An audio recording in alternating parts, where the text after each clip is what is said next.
Welcome to New Possibilities. I speak truth to power without fear. So I'm continuing my series on this incident involving the torture of a young white man in Chicago by a group of young African Americans. Those young African Americans have been charged with hate crimes. They've been charged with aggravated kidnapping, aggravated unlawful restraint, aggravated battery with a deadly weapon. They've been charged with residential burglary and robbery and possession of a stolen vehicle. And as I said in the other tapes, the other videos, during this incident, one of these young people said F white people. They said F Donald Trump. So for that reason, they have been charged with a hate crime. And what has happened now is you have these white supremacists trying to draw connections between that crime and the Black Lives Matter movement. So they have started a hashtag, and that hashtag is BLM Kidnapping, trying to make it seem as if Black Lives Matter had anything to do with this crime, when there is absolutely no proof that Black Lives Matter had anything to do with this. Nothing that was said in the video would indicate that there was any kind of connection at all. There's no proof that any of these people are activists or members of Black Lives Matter. But yet you have these conservatives, yet you have these racists, yet you have these white supremacists trying to draw connections. And let's be clear, when they draw these connections, when they demonize Black Lives Matter, they're not just demonizing the technical group Black Lives Matter, or that one little organization, Black Lives Matter.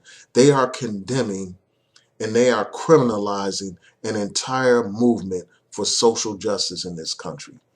They are criminalizing our legitimate demands for justice in these police brutality cases, in these racial profiling cases. And by doing so, they are endangering us all. That's what they're doing. They actually, in one of these tweets from this white supremacist, Richard Spencer, he tries to ask Donald Trump to have DeRay McKesson labeled as a terrorist, put on the terrorist watch list. And you have all these people calling on Black Lives Matter to condemn this crime. And they're saying, well, if you don't condemn it, then you support it. That's what one conservative media person has said. And I'm sure that this has been retweeted. It's been retweeted, according to this, 7,351 times, and it has been loved by 14,000 people. So you have these people trying to draw these connections. And this is very dangerous because when they are able to demonize and criminalize a movement, they're putting people's lives in jeopardy. Their lives are in jeopardy from the police. Their lives are in jeopardy from the state apparatus. We saw what happened to the Black Panther Party when they were demonized and criminalized. It was easy at that point for the police to assassinate Black Panthers and to incarcerate Black Panthers, to destroy the Black Panther movement. Many of the Black Panthers are still in jail today. They are still being held as political prisoners today. And we can't forget that these white supremacists, these right-wing nuts, are the base of Donald Trump's support. And who knows what will happen when this man takes office. They're not going to just target the group Black Lives Matter. They're going to target people that speak out on these social justice issues, Black people. That's what's going to happen when they criminalize this whole movement, when they attack this movement. And when these people seize power, who knows what's going to happen. And I talked about this in my very first video on this issue.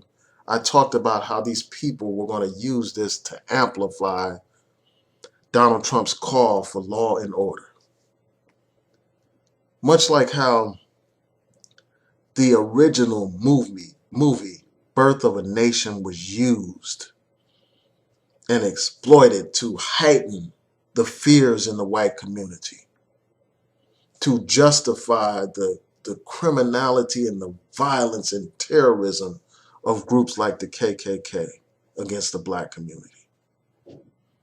That's what they're using this incident as. They're using it to heighten fears, to fuel animosity, and to attack a movement for social justice. And unfortunately, these young fools, those young criminals, they are being used as tools of white supremacy. And they were too stupid to realize it. They was too stupid to realize the scope of what they were doing, the impact of what they were doing.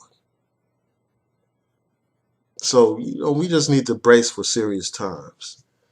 And I know some people will say, well, these white supremacists will always have an excuse to attack black people or to demonize the movement. But we shouldn't give these people ammunition. And this example is something that's going to be a far greater tool for these people than other things. I'm just concerned about what's going to happen to our communities when Donald Trump takes office. You had all these people dismissing the importance of the election. All these idiots telling you and me not to vote. Basically saying, well, it doesn't matter on the federal level and this and that. When you have this man who's about to take office, who openly advocated racial profiling against black people. Racial profiling, a man who openly advocated implementing stop and frisk programs like what New York City had, where hundreds and thousands of innocent African Americans were stopped and frisked and humiliated and harassed by the police. And that system of stop and frisk was found to be unlawful. It was found to be unconstitutional. But despite all of that, you had this candidate say that he supports that kind of program. With this incident of torture in Chicago, who knows what's going to happen? Those kids, those young people are going to be used as propaganda to support these policies that are detrimental to our community, such as stop and frisk and racial profiling and stepped up interaction between the community and the police. And we know what more interaction between the community and the police means. That means more black people being killed by these police. That means more harassment. That means more assaults on black people, on our bodies and on our minds. This is a dangerous world that we live in. And, I just think that we need to be prepared for it. We need to be prepared for the attacks on the movement. All these people that had all this stuff to say about Obama, they're going to miss Obama when he's gone. Who knows what kind of FBI we're going to have once Donald Trump takes office? If that FBI is going to crack down on the movement even harder. And all of us will be in jeopardy then. Not just the Black Lives Matter group. All of us who speak out on these social justice issues will be in the crosshairs.